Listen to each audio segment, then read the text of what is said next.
em primeiro lugar, agradecer a presença da doutora Amanda aqui conosco na reunião de Departamento de Cardiologia da Mulher Regional Sergipe. É um prazer, doutora Amanda, é neurologista, fez residência médica em neurologia pela Universidade Federal de São Paulo, Unifesp, membro titular da Academia Brasileira de Neurologia, neurologista do Hospital Universitário da Universidade Federal de Sergipe. Amanda é uma conhecedora, assim, e ela coopera conosco há muito tempo com a cardiologia, médica do Hospital São Lucas, a conheci, e desde então me encantei pelo seu esmero e sua capacidade técnica. Você tem o tempo que você quiser disponibilizar para esse evento. Na verdade, a gente pensou, Amanda, em dividir o momento que você faz a sua fala, você faz a sua apresentação, e em seguida, como esse é um momento que vai ser compartilhado com médicos e com o público em geral, pacientes, né, jovens estudantes, então nós queríamos ver se a gente consegue fazer um grande desafio, que eu entendo como trabalhar as informações científicas, o que tem de mais novo, o que tem o que se contesta, o que se concorda, e trazer uma tradução para o público do modo geral, para que com isso a mulher e todos que lidam com ela, inclusive suas famílias, possam entender a nossa preocupação e o processo digamos assim, de se conduzir ao longo da vida, sabendo que a medicina não é mistério, tem que ser desvendada, tem que ser entendido para que a saúde cardiovascular da mulher seja melhorada. Então, tem a palavra, fique extremamente à vontade. Tá certo, eu te agradeço demais pelo convite. Gosto de desafios e tenho sempre em mente que quando a gente olha para os dados científicos, né, a gente precisa se debruçar, estudar, mas o desafio maior e o grande privilégio é conseguir traduzir esses dados para os pacientes e fazer com que eles entendam e se engajem também em ações de prevenção e participem desse impacto, de como a gente pode mudar o futuro dos pacientes e como mudanças no estilo de vida podem levar a desfechos melhores. Hoje a gente vai falar sobre AVC na mulher, explicar mais como a história reprodutiva da mulher pode impactar e moldar os seus riscos cerebrovascular. Antes, eu vou retomar um pouquinho sobre o impacto global do AVC. Hoje, no mundo, o AVC é a segunda causa de morte e de incapacidade. O risco ao longo da vida, após os 25 anos, é de 25% entre homens e mulheres. Isso quer dizer que a cada 4 pessoas, uma delas terá um AVC. Quando a gente pensa sobre esse dado, né, e a gente tenta traduzir para o nosso dia a dia, basicamente, no próximo jantar que você for com mais 3 amigos, é olhar para o lado e ver que desse grupo de 4, um terá um AVC.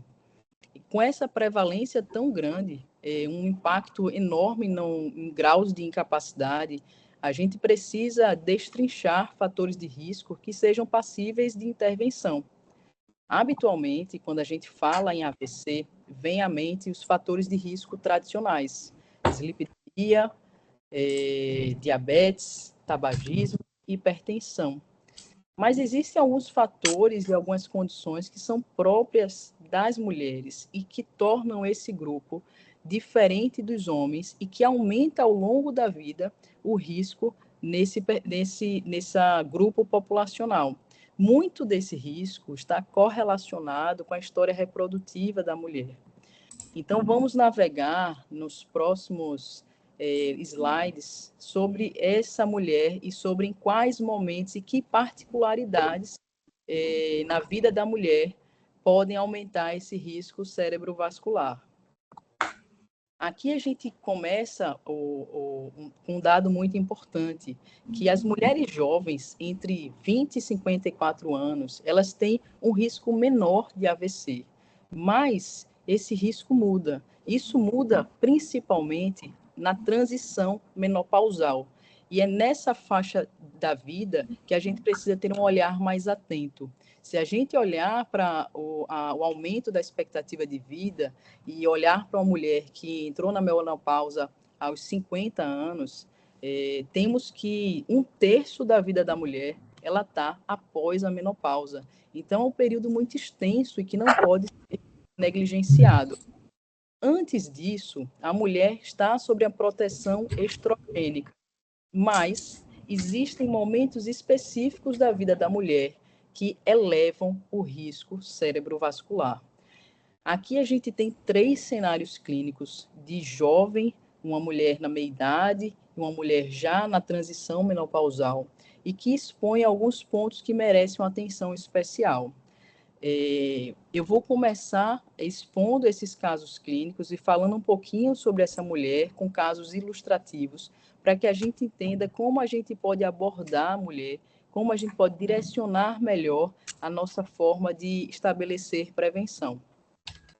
Primeiro, a gente tem aqui uma paciente, eu estou dando um nome fictício de Ana, ela tem 18 anos, ela teve um diagnóstico recente de enxaqueca com aura, e aqui eu retomo que a enxaqueca é muito mais prevalente em mulheres do que em homens, e que especificamente quando a dor de cabeça ela é associada a sintomas neurológicos transitórios, que é o que a gente chama de aura. Então, isso pode ser um formigamento, uma alteração visual, uma fraqueza unilateral, uma dificuldade de se comunicar. Esse fato especificamente, ele está associado a um risco maior de AVC. E, frequentemente, a gente esquece de abordar esse dado na consulta médica. Aqui, a gente sabe também que o tabagismo, que a gente vem com uma política forte contra o tabagismo, mas que os cigarros eletrônicos encontraram um meio de se reinserir na sociedade. Então, é algo que precisa também ser abordado, principalmente nessa mulher mais jovem. E por que a gente fala sobre, primeiro, a enxaqueca com aura? Enxaqueca é uma doença neurológica, então, mas muito prevalente. Então, mulheres que estão em acompanhamento com cardiologista, com ginecologistas ou médicos de unidades básicas de saúde vão se deparar com pacientes com enxaqueca. E não é infrequente que, eventualmente, essa mulher passe a usar também um método contraceptivo hormonal combinado.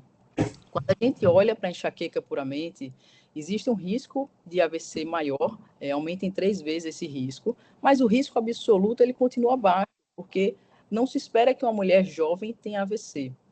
Quando a gente combina os fatores de risco associado a tabagismo, associado a contraceptivo hormonal combinado, esse risco aí se torna relevante, passando a ser um risco relativo de 20 a 40. E é uma combinação de fatores que ela é potencialmente evitável.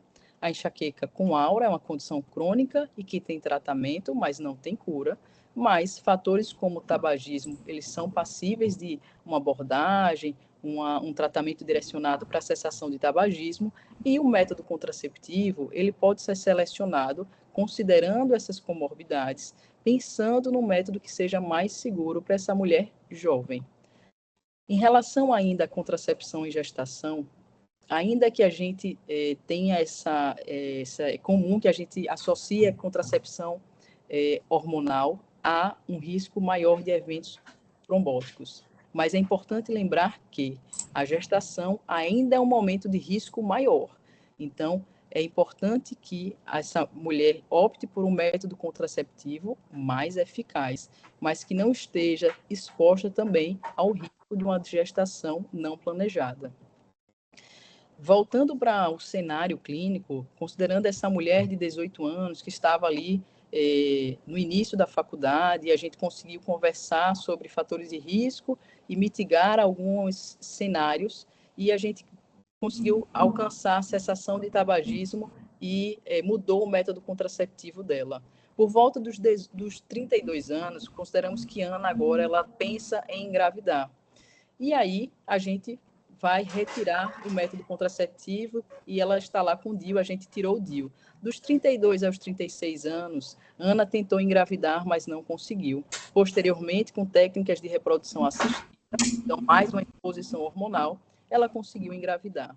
Durante a gestação, ela teve diagnóstico de diabetes gestacional e já ao final precisou interromper o parto, interromper a gestação com parto mais precoce por complicações hipertensivas da gestação. Aqui a gente tem uma outra janela de uma vulnerabilidade vascular maior e que precisa de uma enorme atenção para que a gente conduza bem esses riscos e evitem desfechos como AVC isquêmico ou hemorrágico e que a gente entenda que essa mulher ela tem risco continuado ao longo da vida. Durante a gravidez, a gente passa por um teste de estresse. É como se a gente estivesse fazendo um ergométrico que dura 9 meses. Existem alterações hemodinâmicas e de fatores de coagulação que elevam demais tanto o risco de eventos isquêmicos quanto o risco de eventos trombóticos. E o mais importante é que, embora a gente acredite que o parto seja a resolução da gestação, o risco é maior no puerpério. Então, é quando a mulher já está em casa, ela já não está no ambiente hospitalar, é que esse risco é maior. Muitas vezes, uma dor de cabeça é tida como secundária à privação do sono, alteração hormonal, todas as mudanças que vêm junto com o puerpério. Mas a gente pode estar diante de uma trombose venosa cerebral e retardar o diagnóstico pode levar a complicações maiores. Então, é importante que a gente lembre que as complicações obstétricas e esses riscos, eles são ainda pertinentes logo após o parto, nesse período do puerpério, sendo, inclusive, maior. Ainda que o paciente passe por todo esse período de gestação e puerpério sem nenhuma complicação, o olhar para essa paciente já muda. Se ela teve diabetes gestacional, se ela teve pré-eclâmpsia, essa é uma paciente que tem um risco cerebrovascular aumentado. E esse olhar focado na prevenção, ele precisa acontecer agora, aos 36 anos, e não aos 60 anos, quando a gente pode diagnosticar tardiamente condições como hipertensão, já com lesão de órgão-alvo, ou diabetes. Então, essa janela de gestação e puerpério, ela é uma janela, uma oportunidade de ouro para conversar sobre mudanças de estilo de vida que mitiguem esses riscos. E a mulher que opta por não engravidar? Essa é uma pergunta importante.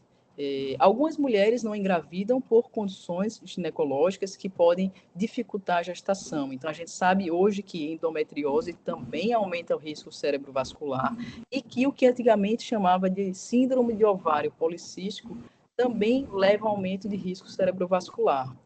Mas, ainda que a mulher não tenha nenhuma dessas condições e que tenha decidido ativamente não engravidar, o que é que diferencia essa mulher? As mulheres têm condições que são mais predominantes e que são mais associadas a acidente vascular cerebral isquêmico, como doenças autoimunes, condições reumatológicas, e, além disso, pela maior longevidade. Esse risco ele se acumula ao longo da vida. A gente sabe que trombose venosa cerebral é muito mais comum em mulheres do que em homens e que o lúpus, que é uma condição reumatológica que aumenta bastante o risco de eventos isquêmicos e também hemorrágicos, ele é mais comum na mulher. Voltando para essa mulher que lá atrás ela começou com 18 anos, ela tem um diagnóstico de enxaqueca com aura, na ocasião ela fumava, estava com método contraceptivo hormonal combinado, passou a gestação, teve algumas complicações obstétricas, mas agora ela está aos 56 anos. E ela teve a menopausa aos 48 anos. A gente tem agora um cenário de uma mulher na transição, aí já pós-menopausa, que teve um diagnóstico recente de fibrilação atrial, que está em terapia de reposição hormonal. Como a gente olha para essa mulher, como a gente estratifica o risco de eventos cerebrovasculares e que medidas podemos tomar para reduzir esses riscos. Mais uma vez, a transição menopausal é um momento que aquela proteção estrogênica ela cai. E a gente tem, junto a isso, um aumento de aterosclerose, uma mudança no perfil metabólico da mulher. A gente tem um aumento de resistência insulínica, uma elevação de LDL, uma elevação de pressão arterial.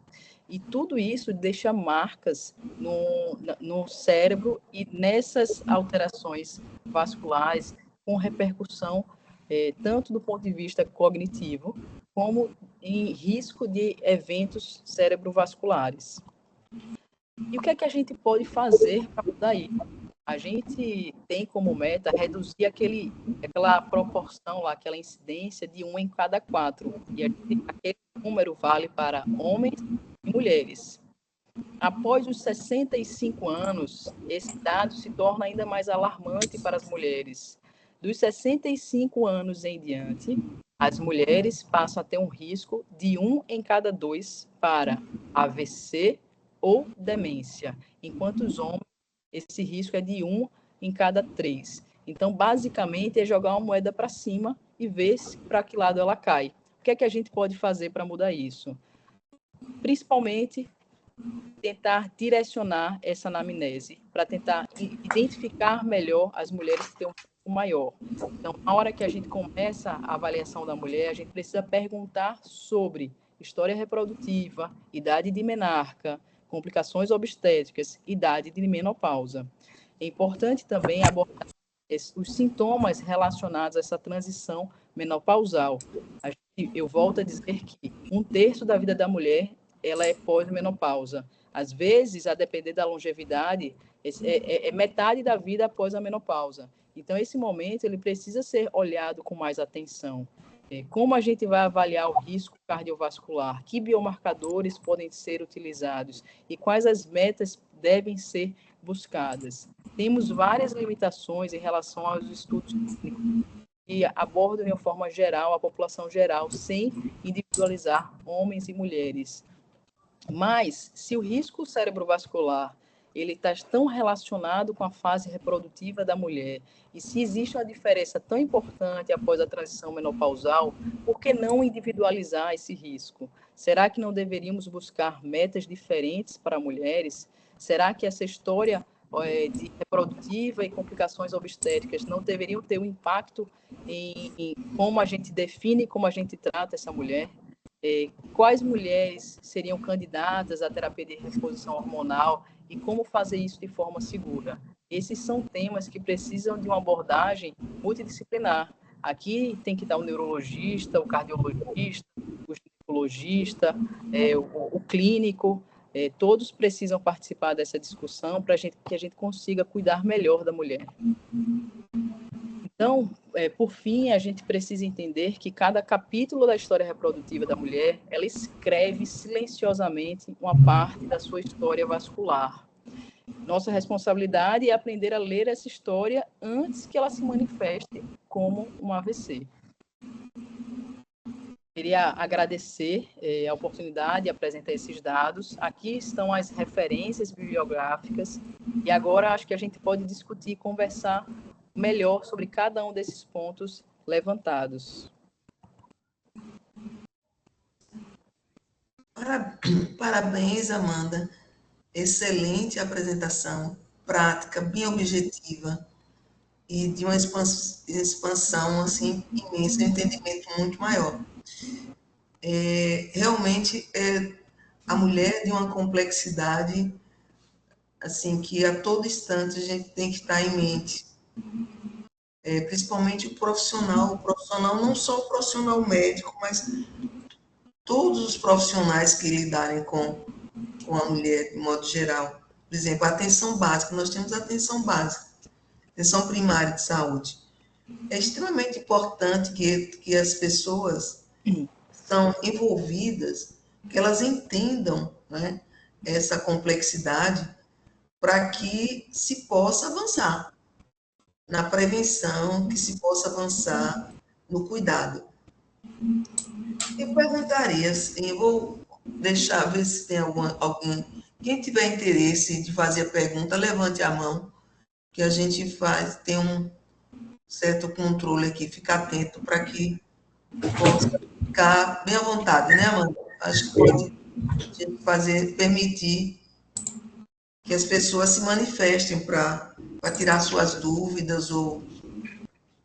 Então, eu perguntaria a você, logo de início, que você falou, mas eu queria que se meu entendimento foi correto. É mito ou verdade que as mulheres morrem mais do que os homens por acidente vascular cerebral, o AVC? É verdade.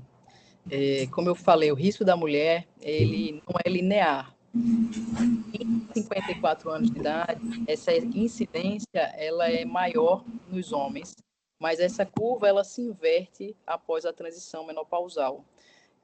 O que acontece é que o AVC ele encontra a mulher em uma idade mais avançada, com uma fragilidade maior. Existem condições relacionadas ao contexto social da mulher que fazem com que ela tenha um acesso mais restrito até o atendimento da urgência. Então, muitas vezes são mulheres que moram sozinha, muitas vezes o sintoma da fase aguda ele vem acompanhado de sintomas inespecíficos, como náuseas, confusão mental, e isso às vezes é interpretado como ele cara o AVC, retardo diagnóstico. Então, a mulher ela tem AVC numa fase mais avançada da sua vida, uma fragilidade maior. Quando ela chega na porta da urgência, o sintoma pode ser encarado como uma alteração de um transtorno de ansiedade, alguma outra causa não neurológica para justificar um sintoma e que isso leva a retardar o início da investigação e o início do tratamento naquela fase lá de terapia de reperfusão aguda, uma janela curta, e posteriormente o acesso à reabilitação é menor. Né? A gente vê que na sociedade o cuidar ele ainda é muito feminino. Quando essa mulher adoece, quem é que cuida dela? Existe essa lacuna, né? Então, é muito comum que essas mulheres elas tenham uma mortalidade maior e sim que elas carregam uma incapacidade maior. É por isso que a gente precisa atuar na prevenção, reduzir essa carga que acomete essas mulheres nessa faixa etária da vida. Úrsula, pode falar. Olá, boa noite novamente. Boa noite, Amanda. Parabéns, viu, pela explanação. Celi lhe deu todo o tempo e você utilizou ele da melhor maneira. Eu fiquei super contente em ver essa sintonia aí, por coincidência, se bem que eu não acredito em coincidências. Hoje eu estava vendo um post do American Heart, se não me engano, que era justamente falando que o que faz bem para o coração faz bem para o cérebro. Então, a gente está muito em sintonia aí, as especialidades, essas duas especialidades, para falar sobre essa prevenção. E aí, eu queria que você desse uma pincelada em relação ao que a gente vem chamando, né, de quarto trimestre da gestação, que você focou bem naquela sua paciente que você colocou do caso, do risco maior nesse período pós-parto, que a gente agora está se dando mais atenção, mas até então, muitas vezes, não se pensava com tanto mais preocupação com esse período, né? Isso que você trouxe é muito importante, porque geralmente essa mulher, o primeiro médico dela é o ginecologista, é o obstetra, e a regra geral é que após o parto, após o puerpério, ela receba alta e ela fica solta sem acompanhamento, né? Então, a gente precisa olhar para esse momento como como se fosse um momento de ouro, né? Quando a gente fala, às vezes, em várias situações, em vários pacientes, alguns eventos quase fatais, eles são vistos como uma oportunidade de ouro para mudanças de comportamento.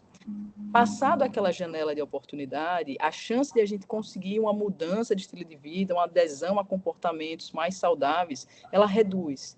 Então, muitas vezes é esse momento, e ali talvez com a ginecologista, com o obstetra, que essa mulher, a gente precisa conversar sobre isso, aproveitar essa oportunidade e conversar sobre o risco. Ele não passa, ele é como se fosse a gestação, ele mostrou que ele está ali, e como é que a gente vai fazer para a gente reduzir isso lá na frente. Às vezes a gente tem a percepção, né, e eu te falo assim, da minha história pessoal, né? Sempre fiz exercício físico, nunca tive obesidade, até então me considerava uma pessoa saudável, e a gente tem um pouco às vezes é um pouco até de uma falta de reconhecimento de que existem hábitos não tão saudáveis assim, que são negligenciados, né? Você olha para fora, não tem obesidade, não fuma, não tem pressão alta, não tem diabetes, e aí de repente você engravida e você tem o diagnóstico de diabetes gestacional. É basicamente assim, ó, isso aqui, se eu não atuar, se eu não fizer diferente do que eu venho fazendo até agora, certamente eu terei o diagnóstico lá na frente de diabetes. E o que é que cabe a mim? Como eu posso olhar para essa janela de oportunidade e fazer diferente? E se não for capaz de completamente eliminar o risco, como postergar, como minimizar, né? Então, essa é uma conversa que precisa ter tida, ter com a mulher naquele momento, porque depois passa, depois a vida começa a ter outra preocupação, aí de repente você já está cuidando dos filhos e você esquece de você, e você já está trabalhando de novo, e você entra no automático e você não prioriza a sua saúde. Então, se a gente conseguir buscar essa mulher, já deixar amarrada, saiu do obstetra, já está encaminhada, teve diabetes gestacional, já está com endócrino, teve doença hipertensiva da gestação, ela já sai daqui, já vai fazer um acompanhamento anual com cardiologista. Quantas mulheres a gente não vê tendo diagnóstico de hipertensão depois de alguma complicação já, né? Então, é como você falou, é o 4º trimestre, né? Que precisa ser mais bem acompanhado, né? Um segmento mais de perto. Sheila?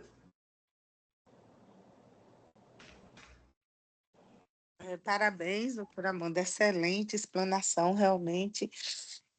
Eu gostaria de fazer 2 perguntas, assim, de forma bem concisa, para não me prolongar. Eu queria saber como é em relação ao AVC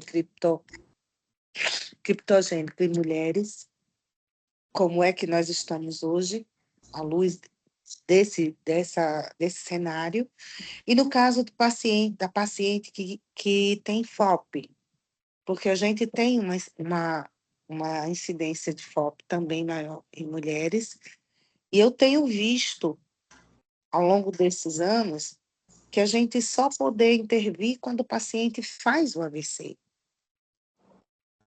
Então, é complicado, né?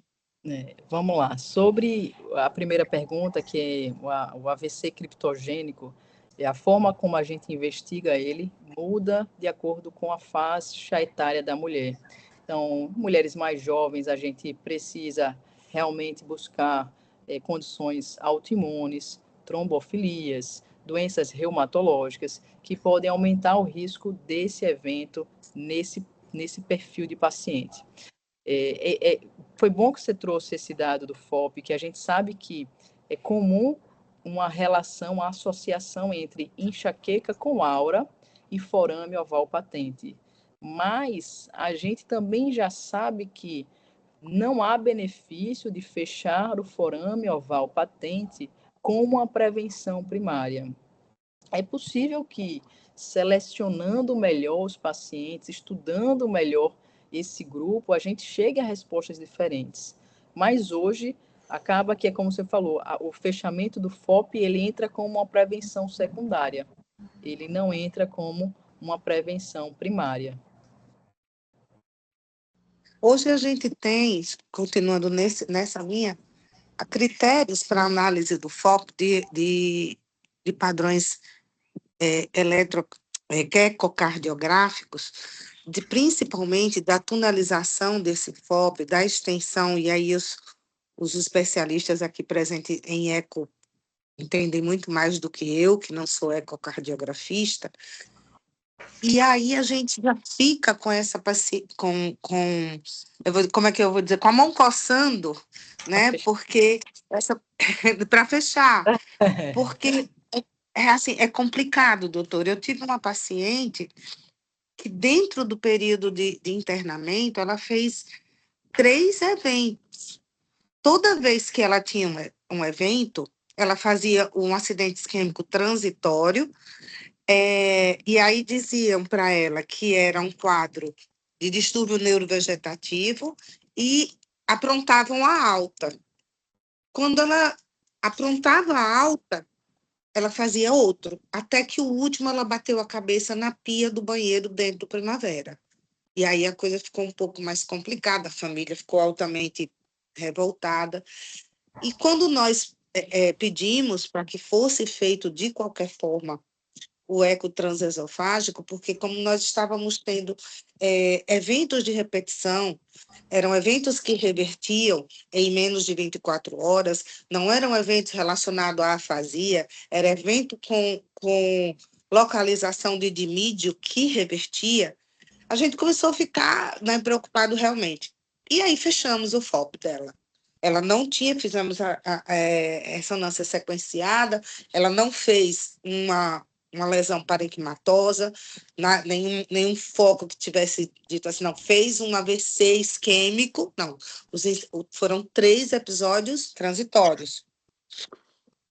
Ela tinha aquela imagem pequenininha que a gente tem de infarto lacunar, muito comum em paciente com fibrilação atrial, mas ela não tinha fibrilação atrial.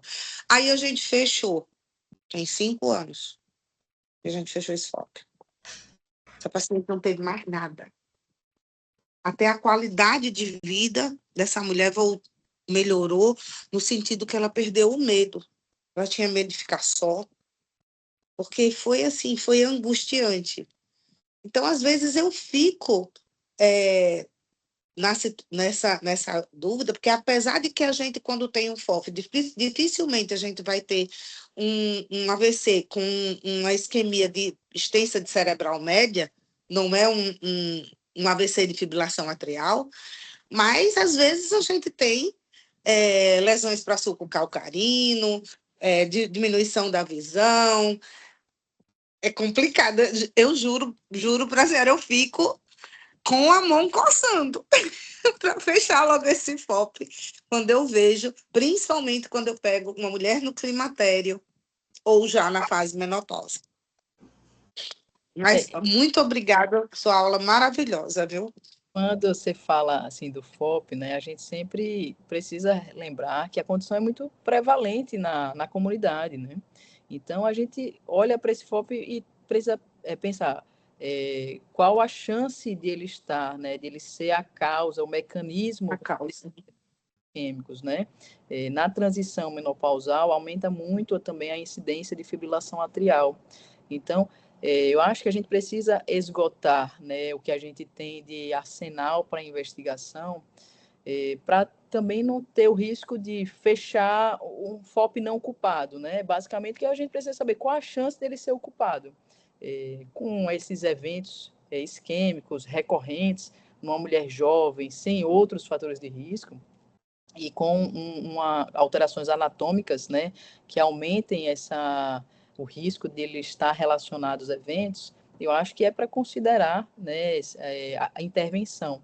Mas reforço que o que a gente sabe de evidência é que o que tem definido é como prevenção secundária, mas não como prevenção primária. Às vezes, a diferença entre a gente chamar de isquêmico transitório e AVC não é nem o tempo de duração do sintoma, né? Às vezes, a mudança de uma ressonância que era 1,5 Tesla e foi para 3 Tesla, e você a isquemia, né? Exatamente. Muito obrigada. Perfeito. Tiago, você tinha levantado a mão? Isso. Foi, levantei. Boa noite. Amanda, obrigado, parabéns pela sua apresentação e, como sempre, muita objetividade, com assertividade, isso permite a gente ter mais tempo para discutir, foi muito bacana. Eu queria pegar um pouco o gancho da estratificação de risco, porque uma coisa que me incomoda, e, claro, eu acho que essa discussão daqui hoje é, inclusive, porque isso incomoda muita gente, as mulheres têm mais acidente vascular cerebral e a gente acaba, né, percebendo que muitas vezes parece que faltou uma janela de oportunidade ali, porque você está acompanhando aquela mulher com os fatores de risco tradicionais todos dentro da meta e alguma coisa ficou esquecida e, enfim, ela acabou evoluindo com um evento trágico como é todo o AVE. E aí, o que é que me chama a atenção? A gente tem na cardiologia o conhecimento de que o score de cálcio coronariano é a ferramenta que traz a maior acurácia na hora de predizer o risco cardiovascular global de um paciente entre 40 e 75 anos, homem ou mulher. E me incomoda muitas vezes a ideia de que a gente pode ser um pouco leniente no uso de estatina, ser mais agressivo na terapia com estatina na prevenção primária, quando esses pacientes têm score de cálcio zero.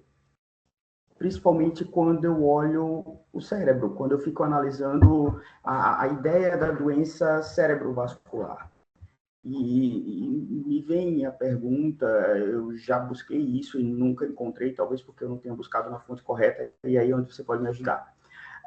Existe alguma ferramenta que você, neurologista, use, além dessas tradicionais, para estratificar o risco de uma mulher especificamente pensando em AVC?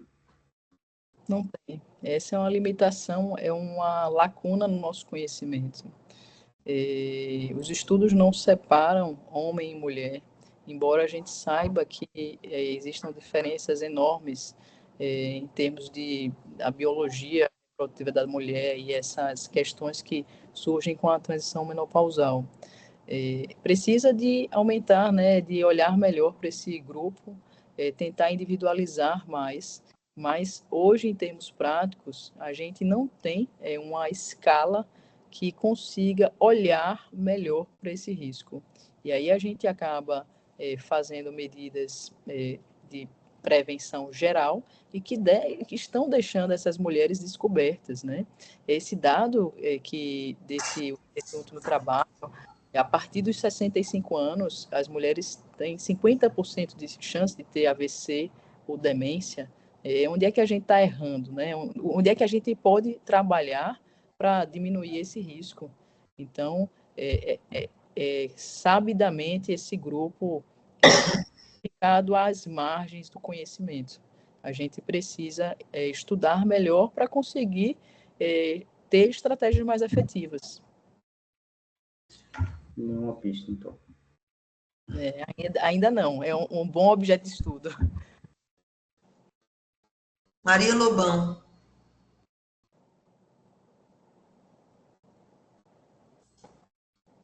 Você levantou a mão, Maria Lobão. A câmera tá. Acho que caiu um pouco. Bom, enquanto isso eu vou. Amanda, eu fiquei assim, muito. De uma certa maneira, eu tenho um foco muito enviesado, porque eu lido com a cardiobstetrícia e vejo isso constantemente acontecer, que a nível de consultório, inclusive, e converso com colegas também, de vez em quando eu faço a pergunta provocativa, quem é que faz a pergunta na anamnese sobre os eventos adversos da gravidez, né? Sobre a vida da mulher em si, o curso de vida da mulher. E muito pouco, mas muito pouco mesmo, fazem esse questionamento. E agora, de um tempo para cá, né, está se focando mais, evidenciando mais, e tornando uma coisa mais linear esse cuidado assistencial da mulher.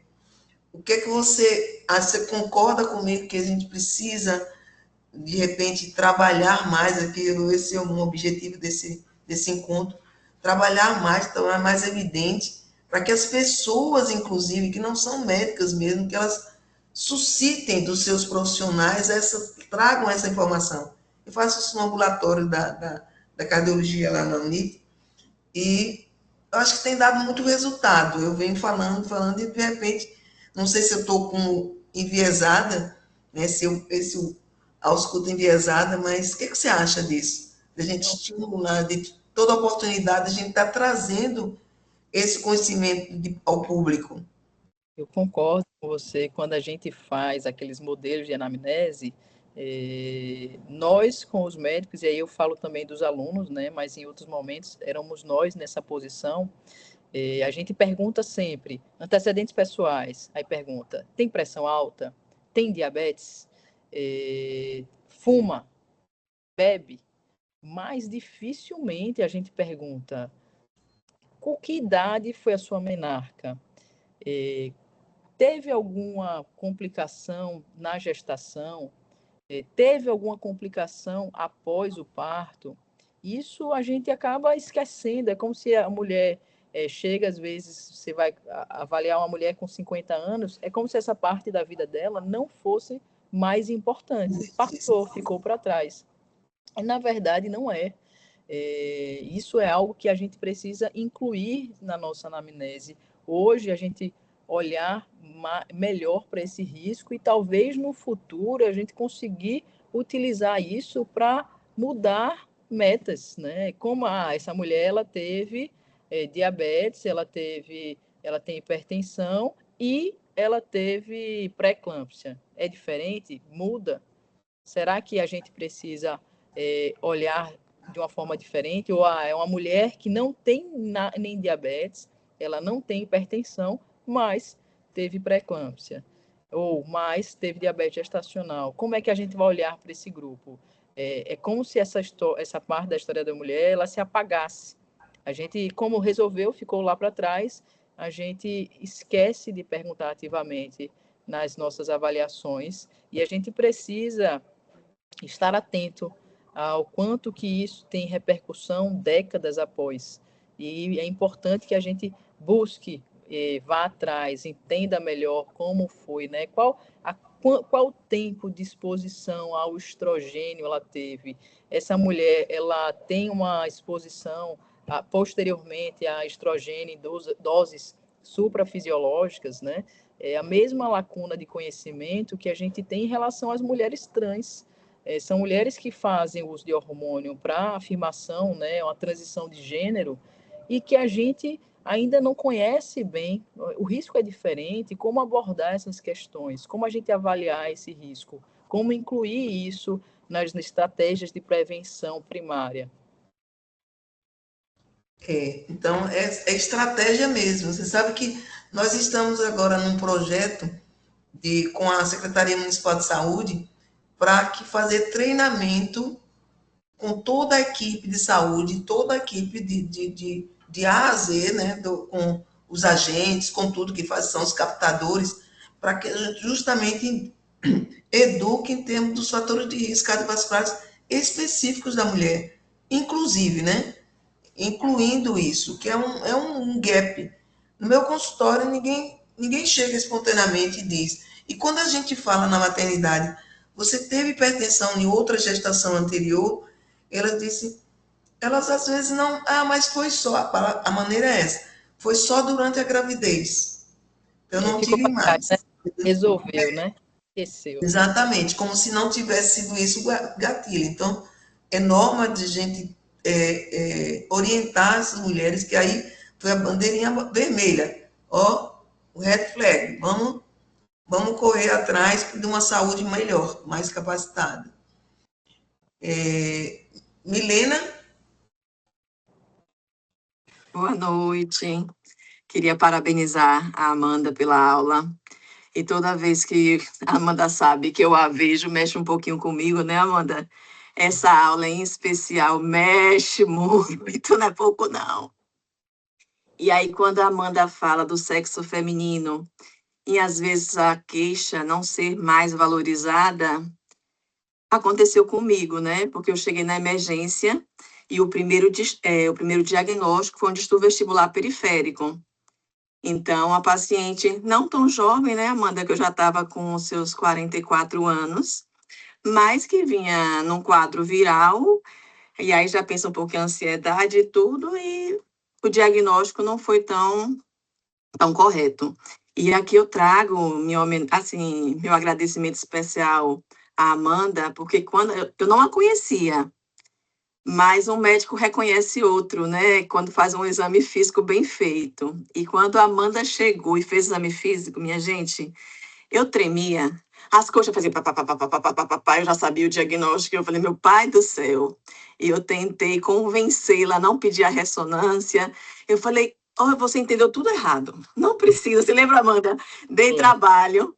Eu falei, não, não, não. Amanhã eu estou ótima. Então, assim, é para a gente Ansiedade. ter um olhar. É ter um olhar diferenciado para as mulheres, né? Porque quando você fala isso, realmente, o meu primeiro diagnóstico foi errado e eu fico naquilo, será que por ser mulher, né? Não foi diminuído um pouco mais a queixa?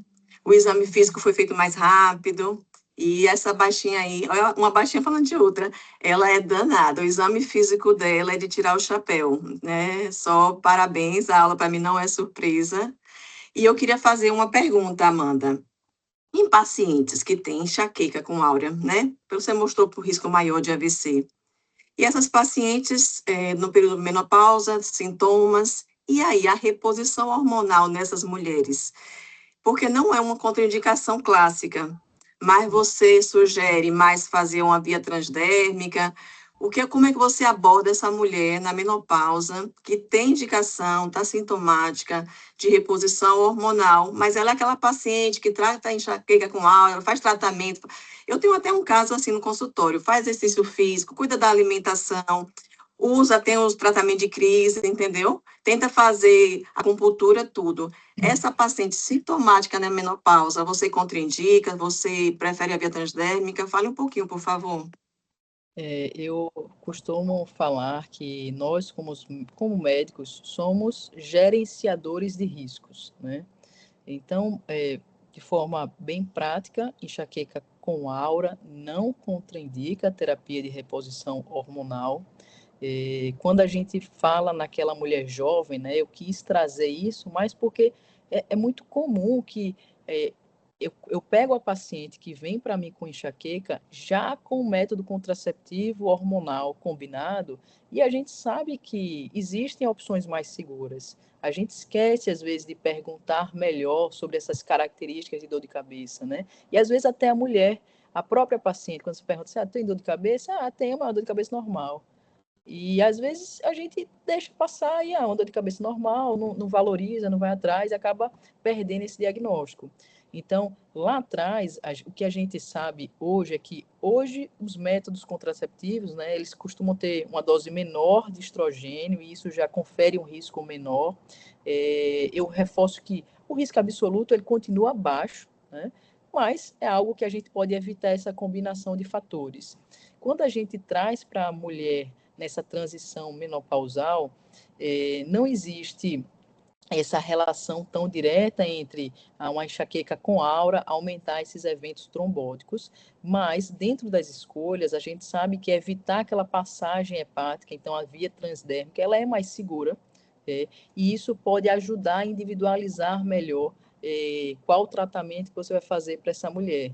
Então, se a sua pergunta é, se eu estivesse acompanhando a paciente com enxaqueca com aura, que é uma condição crônica, que não tem um tratamento curativo, eu buscaria onde eu poderia minimizar o risco para que ela pudesse ter acesso à terapia de reposição hormonal, porque a gente sabe o quão incapacitante esses sintomas podem ser, e eles chegam numa idade que a mulher está muito ativa, né? A gente vê mulheres 50 anos, a vida está corrida, tá um monte de coisa acontecendo ao mesmo tempo, então a gente não pode negligenciar o grau de incapacidade que os sintomas nessa transição menopausal podem trazer.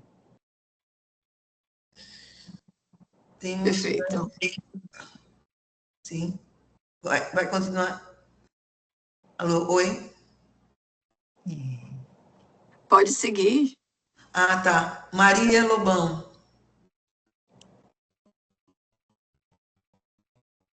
De novo. Caiu. Úrsula falou, é porque a outra estava com. Úrsula, fale, por favor. Às vezes pode ter levantado sem querer, que tem a Não, florzinha ela já aqui levantou, é derrubada. porque saiu e caiu, mas deve estar entrando. Ah, Tem Ionara tá. também. Posso ir falando?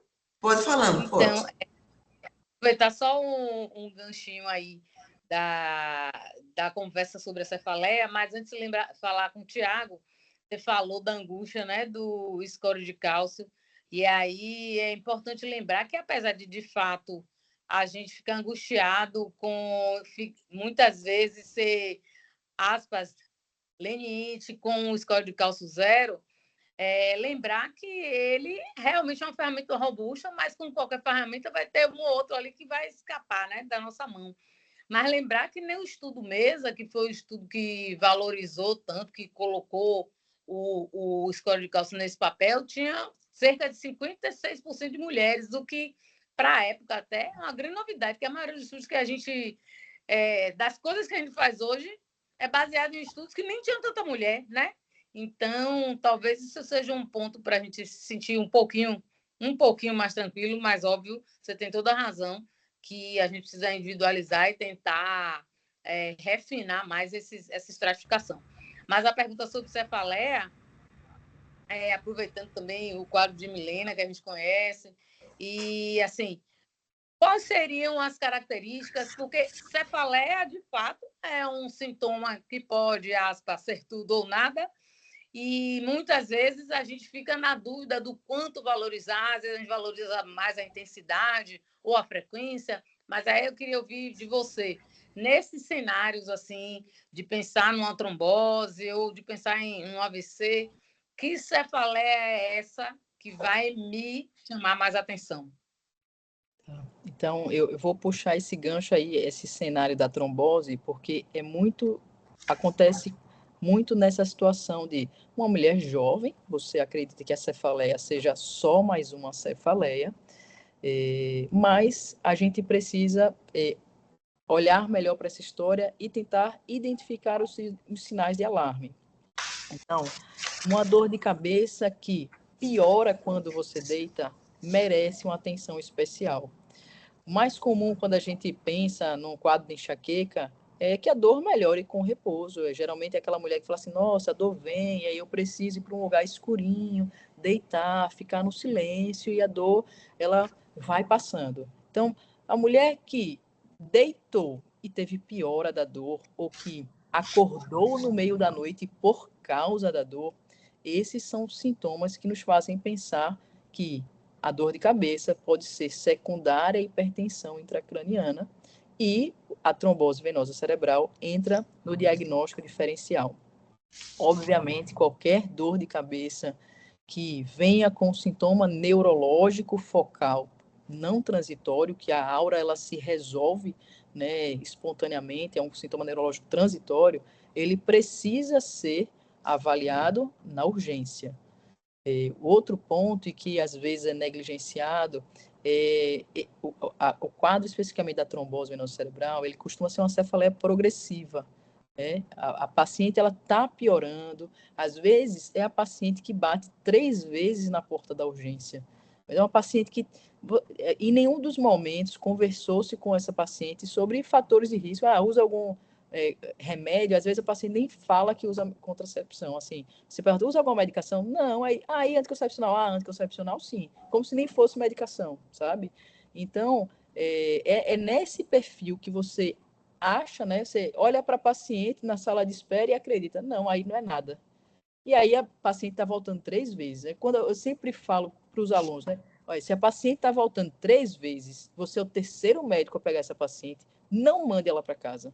Ela merece uma investigação melhor, você precisa conversar melhor com ela, precisa entender melhor, né? Às vezes eu até falo em outras situações sobre um pouco da psicofobia, né? Às vezes a gente perde diagnóstico em paciente por psicofobia, como se assim, a paciente ela tem um diagnóstico de esquizofrenia. Aí acabou, tudo coloca na conta da esquizofrenia. Não, ela teve um transtorno de ansiedade, ela está passando por um momento de está fazendo um teste ou uma prova para fazer vestibular, pronto, tudo é ansiedade, tudo. Então a gente precisa olhar melhor, né? É quase que, mas eu não teria um termo melhor para isso, mas você tem que cheirar, assim, sentir o faro de que tem algo mais ali. Não dá para você mandar para casa com segurança. Então, assim, de forma bem objetiva, buscar sinais de alarme, e os sinais de alarme são esses, né? Uma alteração neurológica focal, uma piora progressiva, refratariedade ao tratamento, piora ao decúbito, ou fez um esforço evacuatório, piorou a dor. Isso também é um sinal que ajuda a gente a lembrar que aquela manobra de Valsalva que né, aumenta a pressão intracraniana. Então, esses seriam os sinais de alarme que me fariam investigar melhor essa dor de cabeça. Amanda, Obrigada. tá um espetáculo, né? Bem participativo. Tem pessoas, tem ainda Ionara. Eu acho que é Ionara. Já pode falar? Já Estão me sim, ouvindo? pode falar, pode, Ana. Boa noite, obrigada pela oportunidade de vocês abrirem e darem acesso a uma aula dessa para pessoas leigas como eu, né, que chega até vocês como paciente. Eu acredito que eu entendi a maior parte, espero ter realmente entendido a maior parte, que eram alguns termos aí muito técnicos para mim, mas eu gostaria de perguntar à doutora Amanda, enquanto neurologista, se ao invés da encefaleia, né, no caso da enxaqueca com aura, o paciente tivesse epilepsia, o risco ele seria igual, maior, menor? Como você tem algum dado tratando da epilepsia nesse caso ou não? Eu vou te deixar bem à vontade, Yonara. Se você teve alguma dúvida, algum termo específico, fique à vontade para perguntar, tá? A gente está aqui realmente para traduzir a informação para vocês. Em relação à sua pergunta, essa é uma pergunta muito boa. A gente não tem uma relação entre epilepsia e um aumento de risco cerebrovascular. O que a gente sabe é que existem outros riscos relacionados ao paciente com epilepsia, que precisam realmente de atenção e de um controle adequado de crises. Existe um quadro que ele é, assim, seria um quadro mais dramático quando a gente pensa em crise epiléptica, que a gente chama de SUDEP, que é um termo para uma morte súbita associada à crise epiléptica. Então, a gente costuma olhar para o paciente com um quadro de crise epiléptica, a gente olha para os sintomas motores, né? Tá salivando, mexendo os braços, perdeu, fez xixi, mas a gente esquece que esse paciente ele também tem uma desautonomia importante e tem esse risco relacionado ao quadro de epilepsia que faz com que a gente tenha sempre o objetivo de controlar as crises e o objetivo é realmente zerar, né? O ideal é a gente tentar um controle mais adequado desse quadro. Muito bom. Parabéns, Amara. Você vai assim, tirar suas dúvidas, é isso que a gente quer, né? Eu primo por traduzir, chamo isso de traduzir a ciência pura na maneira mais acessível para que haja entendimento e que nós possamos modificar, né? A acessibilidade, modificar a nossa fala e o cuidado. Sem interação, não há como a gente avançar na prevenção, principalmente quando a gente está falando em prevenção. Maria, eu estou vendo que o seu seu fone está ligado. Você quer falar? Já levantou várias vezes a mão. Está falando? Mas não está vibrando o seu fone. Bom, eu vi que a doutora Daniela está presente. Sim, estou aqui, claro.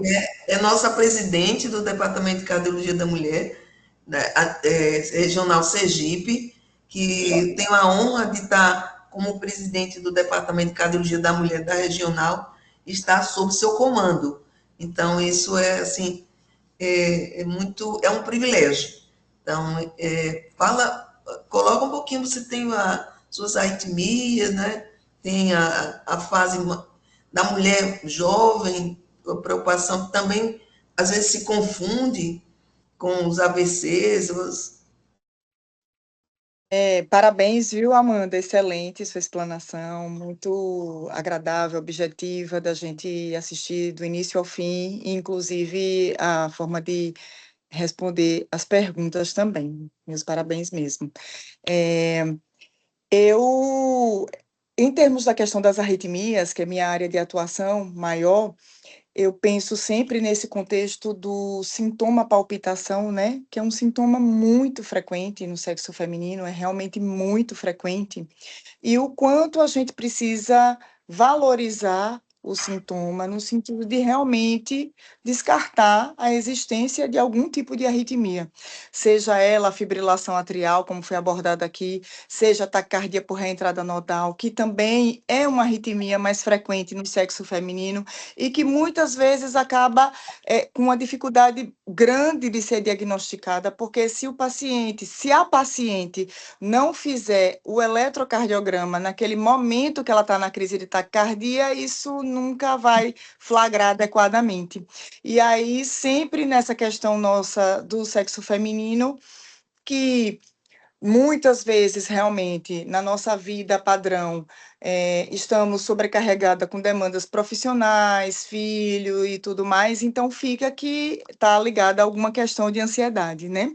E às vezes a gente tem essa dificuldade em esclarecer o diagnóstico adequadamente, mesmo com todos os métodos complementares.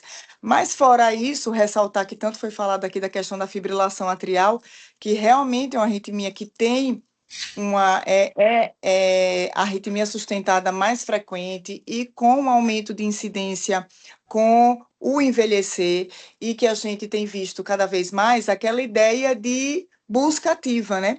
Então, alguns perfis de pacientes, notadamente mulheres de mais idade, hipertensas, diabéticas, obesas, merecem uma busca com um Holter, uma estratégia de busca mesmo sobre uma existência de uma fibrilação atrial, às vezes paroxística, às vezes assintomática, mas que pode gerar tantas outras situações, né?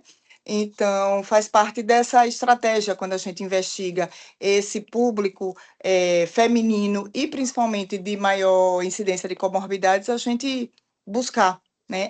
Não somente quando existe a queixa da palpitação, mas sim também tentar estratificar e pegar se existe algo subclínico e qual é a frequência dessa fibrilação atrial, se são, mesmo sendo episódios paroxísticos, quanto tempo de duração ele tem, quanto mais carga de FA, maior risco dos eventos, claro que pontuando-se sempre com aquelas nossos critérios de score do SHEDS, né, para avaliação de quando anticoagular ou não, mas que quanto mais carga de fibrilação atrial aquele paciente tem, a gente sempre sabe que ele tem um risco a mais também dos eventos embólicos, né, que eu traria aí. Parabéns, viu, Amanda? Excelente sua forma de abordar o assunto. Muito obrigada. Foi bom que você falou sobre palpitação, né? Que eu acho que a palpitação ela entra na mesma ideia da dor de cabeça. É tão comum que acaba sendo negligenciado e a gente perde a oportunidade de intervir precocemente, de fazer toda essa análise que você falou, assim, não é só uma palpitação, pode ser um FA, e se for um FA, com a carga, toda essa análise, né, esse olhar do especialista, muda a forma como a gente vai tratar essa mulher. E às vezes é um olhar dedicado, uma análise mais criteriosa, que tira essa mulher de um risco lá na frente, né? Então, eu volto àquele número, 1 em cada 4 é muito, né? E o que é que eu posso fazer para não entrar nessa estatística, né? O que é que me cabe? A gente sabe que vários fatores de riscos, eles são passíveis de prevenção, né? O que é que falta para a gente colocar isso na prática, para a gente mudar a estatística, né? A gente precisa olhar para nós e olhar para os pacientes, tentar buscar formas de aumentar, né, o acesso ao cuidado, aumentar a adesão, entender que esse cuidado é longitudinal, que a gente precisa ser constante, voltar, né? Às vezes o paciente está num momento de vida difícil, você está ali, mas está buscando, e o paciente ele vai, ele volta, e a gente precisa tentar manter esse vínculo, né? Para que o paciente entenda que a gente está aqui para cuidar, a gente está aqui para acompanhar e para tentar mitigar todos esses riscos. Excelente. Mais uma vez, muito obrigada a vocês. Mas, veja, as perguntas não param de chegar, viu, Amanda? Perguntas, elogios, enfim. Tem uma pergunta aqui que é de Maria, Lobão, que não está conseguindo entrar, e tem outra também que eu vou ver aqui no chat. O que está ocorrendo com esse acúmulo de crianças, meninas, adolescentes, com tanta crise de enxaqueca? Elas também podem ter AVC? Pergunta de leigo, tá? Entre parênteses. Tá ótimo, tá ótimo. Não acho que a prevalência em si de enxaqueca ela tenha aumentado. Talvez a vigilância maior e o acesso ao diagnóstico, sim. De uma forma geral, quando a gente olha para enxaqueca, a gente não tem enxaqueca sem aura, ela não tem essa relação tão de associação de risco maior com eventos cerebrovasculares, né, o AVC. Então, é mais quando a gente tem a enxaqueca com aura. É possível que a gente tenha algumas alterações hormonais e a gente também não sabe se existe uma exposição maior, né, a hormônios e se tem algum impacto da forma como a gente, né, na nossa alimentação, né, a gente tem a frase que é clássica, né, a gente é o que a gente come. Eu acho que a qualidade de alimentação, né, essa exposição a ultraprocessados, é difícil a gente quantificar, né? Todos os estudos nutricionais, eles são difíceis de fazer, de a gente conseguir extrair um dado de uma qualidade maior. E talvez tenha uma relação com essas questões. De forma geral, pacientes com enxaqueca sem aura, elas têm um risco muito próximo da população geral, então não seria uma preocupação maior. Mesmo as com aura, né, quando a gente vê o risco absoluto, ele é pequeno. Eu chamei a atenção desse grupo porque não é infrequente que ele se associe com outros fatores de risco e aí sim torna-se relevante. Então, entender que o desfecho final ele é uma construção de fatores de riscos. Quando a gente fala sobre acidente vascular cerebral, a gente até questiona que o termo ele talvez seja infeliz, né? A gente fala acidente traz a ideia de um evento imprevisível, caótico, que não é errático talvez. E quando a gente olha para os pacientes que tiveram um acidente vascular cerebral, eles têm uma história de vida que vão continuamente os colocando num grupo de risco maior. Então, a gente olha para o paciente que teve o acidente vascular cerebral e, geralmente, a gente vê que aquilo é um desfecho final de anos de uma exposição maior a fatores de risco. Então, eu sempre falo que é como se, às vezes, começa o início da vida, né, e a gente tem várias oportunidades de tomadas de decisão diferente. E às vezes é igual como um ângulo, né? O ângulo que se a gente abre aqui duas retas que se afastam em 60 graus, perto do ponto de conjunção elas estão juntas, mas lá na frente esses pontos estão muito separados. Então, são pequenas mudanças ao longo da vida que colocam esses pacientes em situações muito diferentes lá na frente. Que maravilha. Amanda, tem uma outra pergunta aqui no chat, que é de Marta Bragança. Ela diz que é professora de Educação Física da UFES, ministra aula de ginástica na comunidade próxima ao Campo São Cristóvão. Quais os riscos reais quando uma aluna nos informa que está sentindo dor de cabeça e que essa se iniciou durante a aula? Sempre pergunto se está nauseada, suando, enjoada ou coração acelerado. E a resposta é não. Infelizmente, não temos como aferir pressão arterial, então, mesmo com a resposta não, é aconselhável que ela pare de fazer aquela aula? Então, Marta, muito obrigada pela pergunta. É difícil mesmo a gente fazer essa avaliação nesse cenário, mas sim é aconselhável que ela pare de fazer a aula. A gente sabe que dentro dos critérios de enxaqueca, é uma dor que costuma piorar com exercício físico, então, às vezes até cessar aquela atividade pode ser algo que ajude na resolução da dor. As dores de cabeça mais comuns são tensional, né, que a gente chama a dor de cabeça tensional, e a enxaqueca, que são dores de cabeça primárias. Então, a maior parte desse sintoma de dor de cabeça não está relacionada a uma doença neurológica secundária. Nessa situação específica, acho que sim, a orientação é parar de fazer exercício físico. Se a paciente melhora com repouso, isso já é um sinal tranquilizador, né? Se a gente consegue também a resolução da dor com analgésico comum, isso mostra também, aponta para uma causa primária. É claro que identificar os sinais de alarmes, ela passa a ser, né, levar a uma investigação diferente, mas de forma corriqueira. Nessa situação que você me falou de uma aluna jovem, tá sentindo dor de cabeça durante uma aula de atividade física, sim, acho que a orientação é interromper a aula e voltar em um momento melhor, né? A gente entende hoje que a dor é o quinto sinal vital, então a gente precisa respeitar a dor e o ideal é que eu pare de fazer e volte em um momento melhor. Obrigada. Agora eu fico pensando nos determinantes psicossociais, né? Esses determinantes também que influenciam bastante a mulher, do ponto de vista de saúde cardiovascular. Eu acho que esse link, essa manifestação da dor, essa manifestação da enxaqueca, acho que isso também é algo que deve ser sempre considerado, não é, Amanda? Esses fatores. Sim. E a mulher jovem, ela quando agrega, ela sempre agrega vários fatores. Ela não se refere no primordial, no primeiro, mas à medida que a gente vai conduzindo, a gente vai observando que existem muitos outros fatores tão importantes quanto. Como você orientaria isso?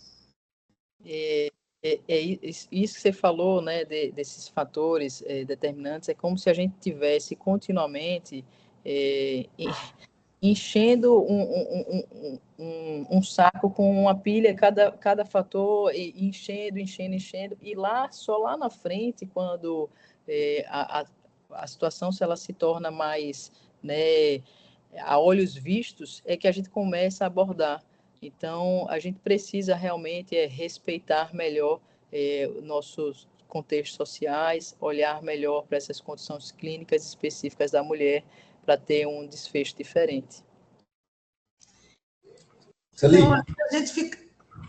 Alexandre, eu acho que está com a mãozinha ali. Tem como levantar aqui. Eu vi só César, depois que eu dei também o Alexandre. É o nosso chefe. Sem ele, a gente não estaria aqui, viu?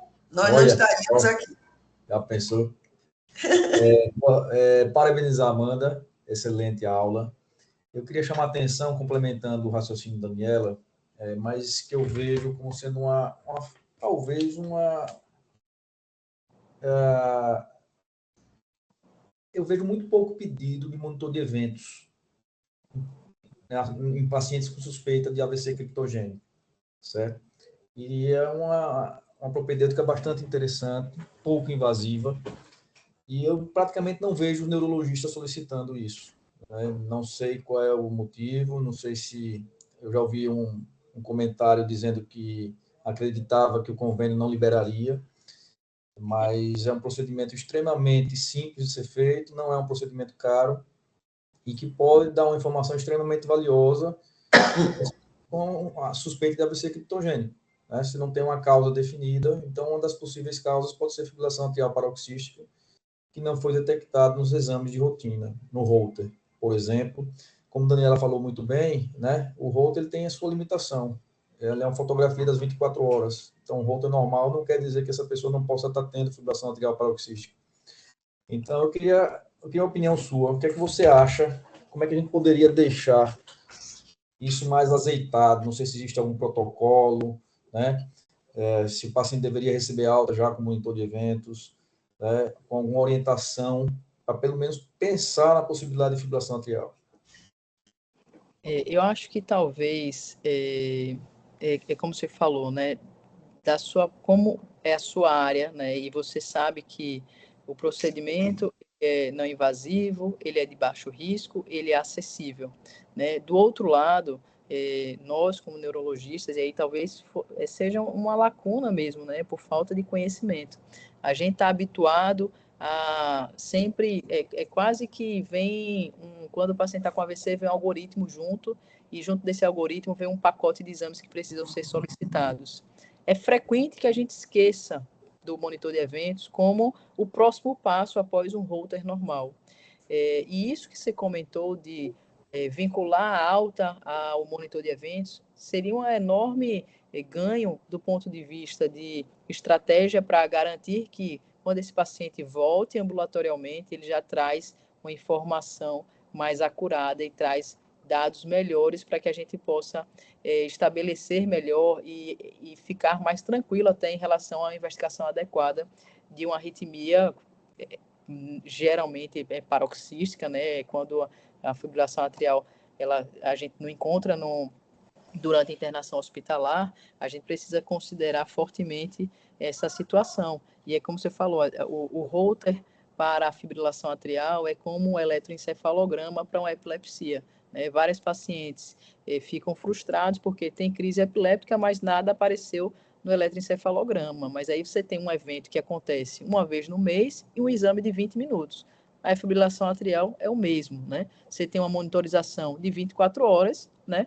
Num evento que pode ser mais raro e que às vezes é um ato de sorte você flagrar durante a monitorização. Então, eu concordo com você. Eu acho que precisa mesmo, às vezes a gente deixa de pedir por achar que o acesso é restrito, que não haverá uma cobertura ou que ele é mais caro do que é. Então, em relação a essa sua pergunta, eu acho que falta mais, talvez, mostrar que o exame está disponível, que ele é não invasivo, é um exame seguro e acessível. Então, eu acho que é mais assim, difundir o conhecimento, né? E integrar melhor as especialidades.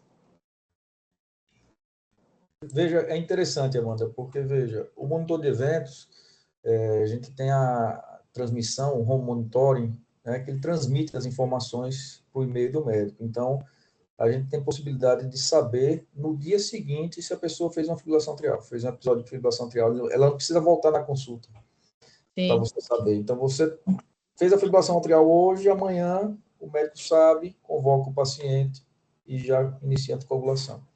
Então, é uma propedêutica realmente bastante interessante. Mas parabéns mais uma vez. Olha, Amanda, eu acho que tal, a gente já está no primeiro, segundo, terceiro turno. Você dividiu a aula muito bem dividida, focou a primeira fase da mulher, a segunda fase, que é a fase reprodutiva, a fase transmenstrual, ou transmenopausa, menopausal. Então, e deu ênfase aos, digamos, aos adventos, né? Não só da gravidez na fase jovem, mas também chamou a atenção das causas hormonais relacionadas ao sexo feminino. Chamou a atenção dos anticoncepcionais hormonais, principalmente os estrogênios, né, que aumentam o risco de trombose, e aí, quando associado ao tabagismo, que está voltando, me parece às vezes que está voltando com essa outra alternativa do fumo, então, e que ninguém sabe exatamente até o quanto é de agravo, talvez seja mais agravante do que o tabaco. Falou da gravidez, do puerpério que é esquecido, e com maestria do esquecimento do puerpério. A gente libera a paciente rápido da maternidade, e não tem, nem todos os centros têm acessibilidade para fazer o 4º trimestre, até hoje recomendado o 1º ano pós-gestação. Falou da síndrome antifosfolípide, chamou a atenção da possibilidade também associação da fosfolípide. Forame oval, das cardiometabólicas, né? Cardioembólicas. A dissecção arterial, essa foi menos, assim, falado, mas que é algo que também acomete a mulher jovem, né? Que não é tão infrequente quanto a gente imagina. Muito bem pensado sobre enxaqueca com áurea, que também frequentemente acomete a mulher jovem. E drogas, né? O tabagismo é droga, o tabaco é droga, mas também tem o uso hoje das anfetaminas, da cocaína, de um monte de outros medicamentos que fazem grande malefício, das doenças autoimunes, inflamatórias e as outras causas, né? Trombose, até anemia falciforme. Então, a gente tem que dar parabéns, assim, você está de parabéns pela sua maestria. Nós estamos, há pouco, Maria falou que o coração dela estava fibrilando diante de tanto conhecimento adquirido hoje. Então, correndo até risco, né? Uma alegria tê-la conosco hoje, viu, Maria? Estou com saudades de você. Já está passeando? Meu microfone não voltou, né, Sé? Agora voltou, Maria. Então, maravilha. Vou lhe dar 2 minutinhos para você falar. Não, é só agradecer mesmo. Prazer estar aqui com minha aluna Daniela, que foi minha aluna, um prazer enorme. E, doutora Amanda, assim, eu sinto uma saudade enorme. A senhora é uma pessoa que foi muito importante na minha vida, e assim, um prazer enorme tê-la escutado e ter aprendido tanto hoje. Eu estou muito feliz. Olha, se eu conseguir ensinar para uma professora, eu já ganhei vários pontos. Estou satisfeita demais. Eu também fui aluna, viu? Adélia. Tem várias alunas aqui hoje. Gente, a Adélia está aí, eu não vi, não. Eu estou cheia de alunos. Estou sim, é porque eu estou caladinha, só ouvindo. Amo minhas alunas, meu coração. Deixa eu dar informação para vocês. Eu estou assim em estado de graça. Nós tivemos 30 participantes. Até o momento, nós temos 25. Então, assim, show de bola. Né? É show, é isso que a gente almeja enquanto departamento, enquanto representante do departamento, deixar as pessoas livres para falar, livres para aprender. Né? E nós aprimorarmos essa troca, essa interação maravilhosa entre as especialidades. Porque medicina é isso. Medicina é ganho, medicina é troca, né? Medicina é dedicação, é escuta, né? Escutar o paciente, que tão bem foi abordado hoje. Então, como representantes, que eu não pude identificar todos, mas assim, que não são médicos, tem Maria, tem Ionara, tem a professora de Educação Física, que é nossa, participa de todos os eventos, né, Bragança. Então, assim, a gente está muito feliz. Quero agradecer, Amanda, ficaria aqui com você, mas nós temos 1h17, fora a interrupção inicial. Então, já está se tornando abusiva essa nossa reunião. Quero agradecer a todos pela participação, pelo estímulo que tem me dado desse desafio. Cada dia eu me sinto mais desejosa de desafiar mesmo, de fazer, de trazer esse conhecimento às pessoas, porque o que a gente ama, a gente quer expandir. Milena, minha diretora administrativa, doutor Tiago Nascimento, que está aqui comigo essa hora da noite, deixou a doutora Ana em casa e veio me ajudar, que me dá assessoria. Então, assim, eu estou em estado de graça, não tem enxaqueca que me pegue, minha filha. E também eu espero que a demência também se afaste para bem longe por muitos e muitos anos. Martinha Bragança, um beijo. Doutora Amanda, você está no meu coração, você sabe muito bem disso. Esse carinho me admiro demais, fiquei muito feliz, porque hoje você é sergipana. Eu esqueci de dizer. Entre o público leigo aqui, minha mãe entrou também, então ela está lá de Recife assistindo. Olha que maravilha. Ela já abre aqui para falar também que ela está muito feliz que eu mantive a minha cidadania pernambucana e consegui juntar aí com essa cidadania sergipana. Que maravilha. Eu estou aqui com a decana também, Lúcia Brito, que não falou. Tem várias. Fátima Azevedo, que eu estou vendo aqui de Natal. Recife, é mãe, Fátima Azevedo. Que é uma paciente. Muitas pessoas mesmo. Caio, Eusa, minha secretária, Sônia de Jesus, que é advogada, empresária, oftalmologista, já foi, então, assim, um vasto conhecimento. Enfim, parabéns, Amanda! Um abraço, Amanda, e muito obrigada, viu? Alguém quer mais se manifestar? Não, então vamos encerrar, né? Ficaríamos aqui agora só outro dedinho de prosa em outro momento. Um beijo no coração de todos. Beijo, boa noite, pessoal. Obrigada, Amanda. Coração. Boa noite. Boa noite, Excelente. gente. Celinha deixou Parabéns. de viajar. Eu acho que ela está ainda. Não sei se ela já saiu, porque pode ter ido para outra reunião.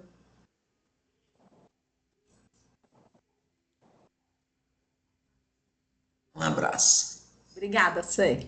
Ai, que maravilha. Amei.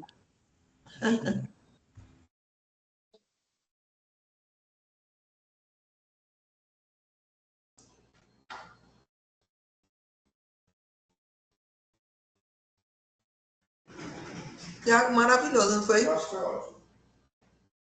Muito sucesso. Muito bom. Você vê que dá certo essas. E o pessoal com um comportamento bom, né? Espetáculo, gostei mesmo.